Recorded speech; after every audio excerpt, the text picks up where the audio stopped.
దేవుడిచ్చిన అవకాశాన్ని నేను ఒక గొప్ప భాగ్యంగా భావిస్తూ, నా జ్ఞానము కాదు కానీ దేవుడే ఇక్కడుండి ఆయన మాటలు మాట్లాడాలని నేను కోరుకుంటూ, ఈరోజు మనకు ఏర్పాటు చేయబడిన వాక్యము 1 కొరింథీయులకు రాసిన పత్రిక 1వ అధ్యాయము 17వ వచనము.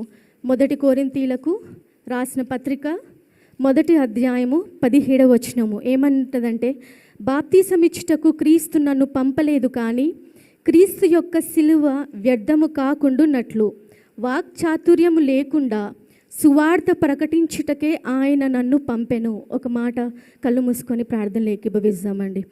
మహాపరిశుద్ధుడా, మహోన్నతుడా, నిత్య నివాసిని బంగారు పాదములకు వేలాది వందనాలు, స్తుతులు, స్తోత్రాలు తెలియజేస్తున్నాను. ఇంతవరకు తండ్రి ప్రభా, ఈ 17వ రోజు వరకు తండ్రి ప్రభా, మీరు మాకు ఇచ్చిన కాపుతలను బట్టి నీకు స్తోత్రాలు. మా ఆయుష్, మా గుండె ఈ క్షణం వరకు కొట్టుకుంటుందంటే అది కేవలం నీ కృప తండ్రి, నీకు స్తోత్రాలు. మాలో మేము అతిశయించడానికి ఏది లేదు నైనా, నీ సిలువ చాటున మమ్మల్ని మరుగుపరిచి నీ వాక్య జ్ఞానాన్ని మాకు అనుగ్రహించండి. ఇక్కడ నిలబడ్డది మేము కాదు ప్రభా, మీరే ఇక్కడుండి తండ్రి ప్రభా, మీరు నా కొరకు, మా అందరి కొరకు సిద్ధపరిచిన ప్రతి మాటను తండ్రి ప్రభా, మా అందరి హృదయాలలో అది నాటుకుపోయి అది మా జీవితాలలో ఆశీర్వాదకరంగా ఉండటకు సహాయం చేయమని వేడుకుంటూ యేసుక్రీస్తు నామములో ఈ నా ప్రార్థన నీకే సమర్పిస్తున్నాము తండ్రి, ఆమెన్. నాకు ఇటువంటి మంచి అవకాశం ఇచ్చిన పాస్ట్ అంకుల్కి, సంఘ పెద్దలకి, చేరువచ్చిన విశ్వాసులందరికీ నా హృదయపూర్వక వందనాలు తెలియజేస్తున్నాను.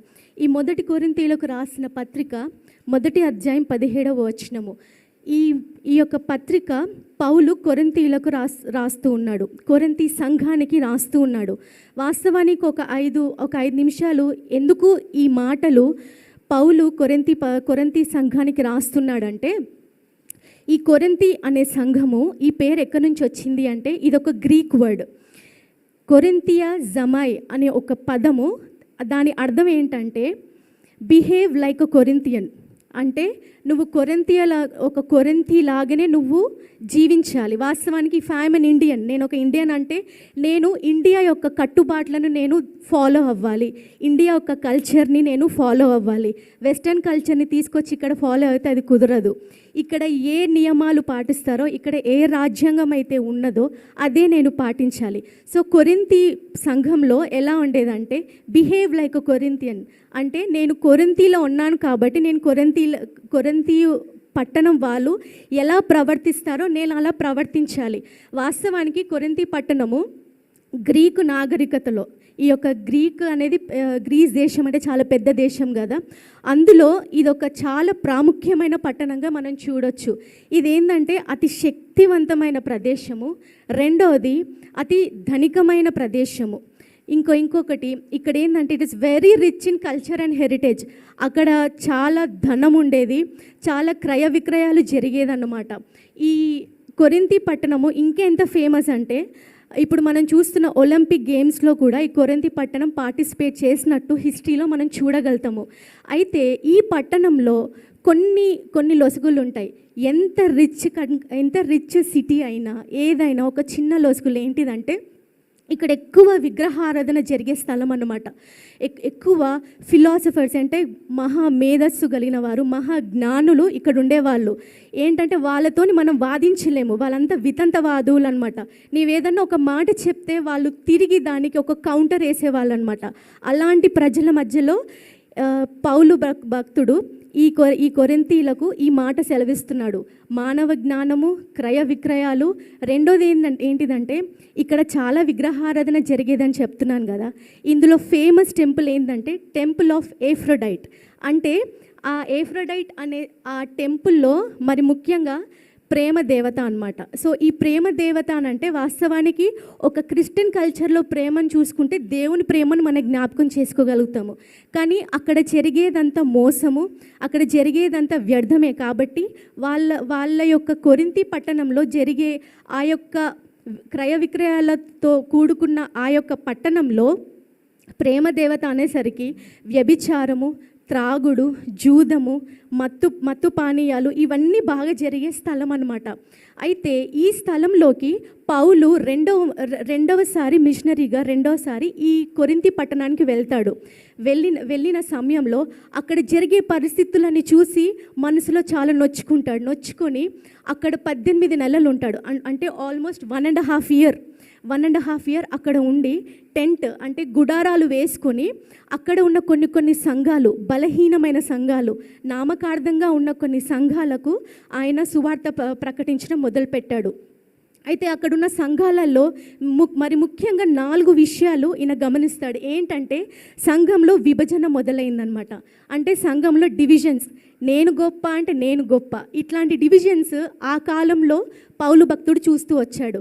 రెండోది నైతిక విలువలు లోపించడం, ఇమ్మొరాలిటీ అంటే విలువలు లేకపోవడం, ఒకరికొకరికి మర్యాద లేకపోవడం, ఇలాంటివన్నీ పౌలు భక్తుడు చూస్తూ వచ్చాడు. మూడోది న్యాయహీనత, న్యాయమైన మాటలు ఎక్కడికి లేదు.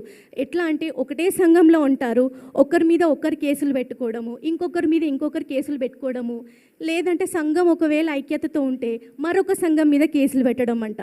ఇట్లాంటివన్నీ న్యాయహీనత జరిగేది. నాలుగవది ఆత్మీయ బహుమతులు, దేవుడిచ్చిన ఆత్మీయ బహుమతులు వాళ్ళు అనుక్షణం దుర్వినియోగం చేసుకుంటూనే ఉన్నారు. ఎందుకు అంటే వాళ్ళు చుట్టూ ఉన్న స్థలము కరెక్ట్గా లేదు. వీళ్ళున్న సంఘం పర్వాలేదు, కానీ చుట్టూ ఉన్న పరిస్థితులు వీళ్ళకు అనుగుణంగా లేవు. పౌలు ఇవన్నీ చూసి మనసులో నొచ్చుకొని ఒకటే మాట ఏమని రాస్తూ ఉంటాడంటే 17వ అధ్యాయంలోనికి వస్తాం.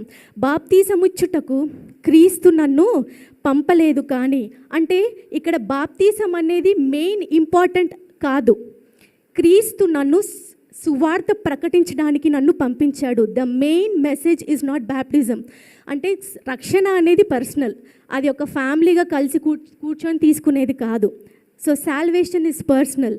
రక్షణ తీసుకున్న తర్వాత దేవుడు నా కొరకు చనిపోయి నా కొరకు మరణించి తిరిగి లేచాడని నమ్మిన తర్వాత బాప్తిజం అనేది ఒక ప్రాసెస్, ఒక ప్రక్రియ. అందరి ముందు నేను యేసుక్రీస్తు ప్రభుని నేను నా సొంత రక్షకునిగా అంగీకరించాను అని టెస్టిఫై చేయడము. అయితే పౌలు ఏమంటున్నాడంటే బాప్తిజం అనేది ఇప్పుడు ఇంపార్టెంట్ కాదు. మరి ఏది ప్రాముఖ్యమైనది? బాప్తిజం ఇచ్చుటకు క్రీస్తు నన్ను పంపలేదు, కానీ క్రీస్తు యొక్క సిలువ వ్యర్థము కాకుండానట్లు. అంటే ద మెసేజ్ ఆఫ్ క్రాస్ చాలాసార్లు చాలా మిస్అండర్స్టాండ్ అయిపోతూ ఉంటుంది. ఒక మాట ఉంటుంది, cross without Christ is a curse అంట. అంటే సిలువ మీద క్రీస్తు గనక లేకపోతే అది శాపానికి గుర్తు. ఎందుకంటే పాత నిబంధన గ్రంథంలో ఆ యొక్క క్రాస్ మీద నేరస్తులని, పాపం చేసిన వాళ్ళని, ఘోరమైన తప్పులు చేసిన వాళ్ళని దాని మీద వేలాడదీసేవారు. కానీ ఎప్పుడైతే దాని మీద క్రీస్తు చనిపోయాడో అప్పుడే దానికి ఒక విలువ వచ్చింది. మన జీవితంలో కూడా నేను ఎవరిని హెచ్చరించట్లేదు, ఒకసారి జ్ఞాపకం చేస్తున్నాను అంతే. మన జీవితంలో కూడా ఎప్పుడైతే మన ఐడెంటిటీని మన క్రీస్తులో మనం కోల్పోతామో మన జీవిత గమ్యాన్ని మనం కోల్పోయినట్టే. అదే ఇక్కడ పౌలు భక్తుడు క్లియర్గా తెలియజేస్తున్నాడు. క్రీస్తు యొక్క సిలువ వ్యర్థము కాకుండానట్లు, అంటే వ్యర్థం అవుతుంది అని అర్థం. మరి ఏది ప్రాముఖ్యము అంటే వాక్చాతుర్యము లేకుండా సువార్త ప్రకటించుటకే ఆయన నన్ను పంపెను. ఇక్కడ నాకు ఒక విషయం దగ్గర నేను ఆగి ఆలోచించినప్పుడు, వాక్చాతుర్యము అంటే ఏంటిది? వాక్చాతుర్యం అంటే చక్కగా మాట్లాడగలను, ఇంకొకటి నాకే జ్ఞానంతో నేను మాట్లాడగలను. సో పౌలు భక్తుడు క్లియర్గా ఏమని చెప్తున్నాడంటే ఈ ఒకటే వచనంలో ఏంటిదంటే సిలువ అనేది ప్రాముఖ్యమైనది, నీ జ్ఞానము. మన తెలంగాణ భాషలో చెప్పాలంటే నీ జ్ఞానం పక్కకు పెట్టి దేవుని ఆశ్రయించుకో, దేవుని పాదాలు పట్టుకొని దేవుని జ్ఞానాన్ని నువ్వు ప్రచురము చేయు. మొట్టమొదటిదిగా బాప్తిజం ఇచ్చుటకు దేవుడు పౌలును పంపలేదు. అది నా పని కాదు. నేను చేయవలసింది ఏంటిది అని అంటే నేను క్రీస్తు సిలువ నేను ప్రకటించబడాలి. అయితే ప్రకటించబడుతున్నప్పుడు మన యొక్క యాక్సెప్టెన్స్, అది సిలువలో దేవుడు చనిపోయాడు అని మనకందరికీ తెలుసు. దాన్ని ఏ విధంగా మనం అంగీకరిస్తున్నామా అనేది చాలా ప్రాముఖ్యంగా మనం చూసుకోవాలి. అది రెండవది వాక్చాతుర్యం లేకుండా ఉంది కదా, అది మాటల గొప్పతనంతో కాకుండా, అంటే పౌలు తన బోధలలో ఎక్కడ కూడా ఒక గ్రాంధిక భాష కానీ, ఒక అలంకారము కానీ, ఒక మంచి శైలిని కానీ ఎక్కడ కూడా మానవ జ్ఞానాన్ని ఆయన ఆశ్రయించలేదని స్పష్టంగా చెప్తున్నాడు. ఏంటిదంటే ఎవరి సందేశమైనా ఏ సందేశమైనా దైవ భక్తితో దైవశక్తితో మానవ జ్ఞానంతో కాకుండా దేవుని జ్ఞానంతో మాత్రమే మనం ముందుకు నడవాలి అని పౌలు భక్తుడు తెలియజేస్తున్నాడు. మన ప్రతి దినము ఇప్పుడు ఈ 40 రోజులు వాక్ విత్ గాడ్ అని మనం పెట్టుకున్నాం కదా. మన ప్రతి దినం కూడా చాలా సందర్భాలు మన ఓన్ ఆలోచనలతో, మన సొంత ఆలోచనలతో ఎక్కడైనా మనం నడిచామా? ఒకవేళ ఎక్కడైనా నడిస్తే ఈ క్షణం నుంచి మనం ఏమని జ్ఞాపకం చేసుకోవాలంటే, నా జ్ఞానం కాదు ప్రభువా, నీ జ్ఞానం నాకు అనుగ్రహించి ప్రతి అడుగులో నీవు నాకు తోడై ఉండమని మనం అడగాలి. కీర్తనలు 119లో ఉంటుంది కదా, నీ వాక్యము నా పాదములకు దీపము, నా త్రోవకు వెలుగైనది. అయితే ఈ మాట నేను ధ్యానించినప్పుడు, నా పాదములకు దీపము అంటే నేను ఇక్కడ ఉంటే నాకు ఒక 1 కిలోమీటర్ వరకు నాకు లైట్ కనబడదు. నా ప్రతి అడుగు, నా నెక్స్ట్ అడుగు వరకే నాకు లైట్ కనబడుతుంది. ఎందుకు అంటే నాకు ఒకవేళ 1 కిలోమీటర్ వరకు నాకు ఆ లైట్ కనబడింది అనుకో, నెక్స్ట్ అడుగులో నేను దేవుణ్ణి అడగను. నేను హ్యాపీగా ఆ లైట్ నాకు ఎంతవరకు కనబడుతుందో అంతవరకు నేను వెళ్ళిపోగలుగుతాను. దేవుని మీద నేను ఆధారపడను. కాబట్టి నీ వాక్యము నా పాదములకు దీపము, నా త్రోవకు వెలుగైనది. ప్రతి అడుగులో దేవా, నా త్రోవకు నీ వెలుగు నాకు అవసరము అనే జ్ఞానము మనం దేవుణ్ణి అడగవలసిన వారమై ఉన్నాము. ఇంకోటి, ఇది మాటల గొప్పతనం కాదని చెప్పాను. మరి ముఖ్యంగా మూడోది, క్రీస్తుని సిలువ వ్యర్థము కాకుండానట్లు, క్రీస్తుని సిలువ తక్కువ చేయకుండానట్లు పౌలు భక్తుడు ఈ యొక్క వాక్యాన్ని రాస్తున్నాడు. గలతీయులకు రాసిన పత్రిక 6వ అధ్యాయం 14వ వచనంలో ఏమని ఉంటుందండి? గలతీయులకు రాసిన పత్రిక 6వ అధ్యాయము 14వ వచనము. అయితే మన ప్రభువైన యేసుక్రీస్తు సిలువయందు తప్ప మరి దేని యందును అతిశయించుట నాకు దూరం అవునుగాక. దాని వలన నాకు లోకమునకు నేనును సిలువ వేయబడి ఉన్నాము. ఆమెన్. ఈ మాట పౌలు భక్తుడు ఎందుకు రాస్తున్నాడంటే, ఇక్కడ మనం చూడగలుగుతాం ఏంటంటే, మరి దేని యందు అతిశయించుట నాకు దూరం అవును గాక, నాకు ఇష్టం లేదు. అది ఒకవేళ నా యందు నేను అతిశయిస్తే, వాస్తవానికి ఇందాక చెప్పాను కదా, కొరింథీ పట్టణంలో వారి యందు వాళ్ళే అతిశయించేవారు. వారి జ్ఞానంనే వాళ్ళు ఆధారం చేసుకొని ప్రతి విషయంలో నడిచేవాళ్ళు. అయితే పౌలు క్లియర్గా ఆ పట్టణంలో ఉన్న సంఘానికి ఏమని చెప్తున్నాడంటే, మీ జ్ఞానం కాదు, ఎవరి జ్ఞానము? యేసుక్రీస్తు యొక్క జ్ఞానము ద్వారా మీ నడవబడాలి. ఏంటిది అంటే, the message of cross should not be wasted. మన జ్ఞానము ఇంతై ఉండాలి, దేవుని జ్ఞానము దాన్ని కప్పివేయాలి. హల్లెలూయా. చాలాసార్లు మన జ్ఞానం మీదికినే మనం నడుస్తూ వచ్చినప్పుడు దేవుని యొక్క సిలువని మనం చాలా చిన్నదైపోతుంది మన జ్ఞానం కనుక ముందుకెళ్తే. సో పాల్ మరి ఒకసారి ఈ యొక్క వాక్యంలో ఆయన క్లియర్గా వార్నింగ్ ఏంటంటే, పౌలు క్రీస్తు సిలువను తన మెయిన్ ప్రబలంగా చెప్పుకుంటున్నాడు అనమాట. మానవ జ్ఞానం మేధస్తో కాకుండా క్రీస్తు సిలువే నిజమైన శక్తి అని వాళ్ళకి తెలియజేయాలని ఉద్దేశించాడు. పౌలు ఆశించింది ప్రజలు తన వాగ్దానం ద్వారా ప్రభావితం కావడం కాదు, కానీ క్రీస్తు ప్రేమ ద్వారా రక్షణలోకి రావాలని. ఇంకనూ మనలో చాలామంది ఎలా ఉన్నాము అంటే, నామకార్థంగా ఓకే క్రీస్తు సిలువ కదా, ఇప్పుడు మనకు 30 సంవత్సరాలు అనుకోండి, 30 సంవత్సరాల నుంచి వింటానే ఉన్నాను, ఓకే ఆచారపరంగా ఏదో జరగాలి కదా అని జరుగుతూ వస్తే ఏ కార్యాలు కూడా మన జీవితంలో మనం చూడలేము. ప్రతి విషయాన్ని ప్రతిరోజు ఒక నూతనమైన కోణంలో, నూతనమైన వేలో మనం యాక్సెప్ట్ చేస్తే దేవుడు మన జీవితాల్లో గొప్ప కార్యాలు చేస్తాడు. ఆఖరిగా ఒక మాటలు చెప్పి నేను ముగిస్తాను. ఏంటంటే, పౌలు 18 నెలలు ఆ యొక్క కొరింథీ పట్టణంలో ఉండి సేవ చేసి పరిచర్య చేసినందుకు కొరింథీ సంఘంలో చాలా మార్పులు జరిగాయి. వాళ్ళు దేవుణ్ణి సంపూర్ణంగా నమ్ముకోవడము, అందరికీ ఎవరైనా కష్టాలలో ఉంటే వాళ్ళ విరాళాలు ధారాళంగా ఇవ్వడము, ఇవన్నీ జరుగుతూ వచ్చాయి. మొట్టమొదటిగా సంఘం అలా లేదు. తర్వాత సంఘము ఐక్యతతో కూడుకున్నది, సంఘంలో ప్రేమానురాగాలు పెరిగాయి. జస్ట్ పౌల్ 18 months ఆ యొక్క కొరింథీ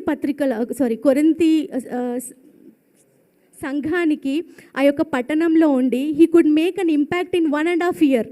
మనము ఇన్ని సంవత్సరాలుగా దేవుని సన్నిధికి వస్తున్నాము, ఆల్మోస్ట్ 20 years. ఇంకా సీనియర్స్, ఉప సీనియర్స్ ఉన్నారు, జూనియర్స్ ఉన్నారు, what ever it is, the number it is. ఇన్ని సంవత్సరాలుగా వస్తున్నాం. మనం ఒక్కరి జీవితాన్నైనా క్రీస్తు ప్రేమ ద్వారా ఒకరి జీవితాన్నైనా ఇన్స్పైర్ చేయగలమా, చేశామా, ఇంపాక్ట్ మనం చూపించగలమా అనేది ఒక ప్రశ్నతో నేను ఈరోజు ఈ డివోషన్ నేను ముగిస్తున్నాను. దేవుడి కొద్ది మాటలను తన వెనుకలో దీవించి ఆశీర్వదించునుగాక. ఆమెన్.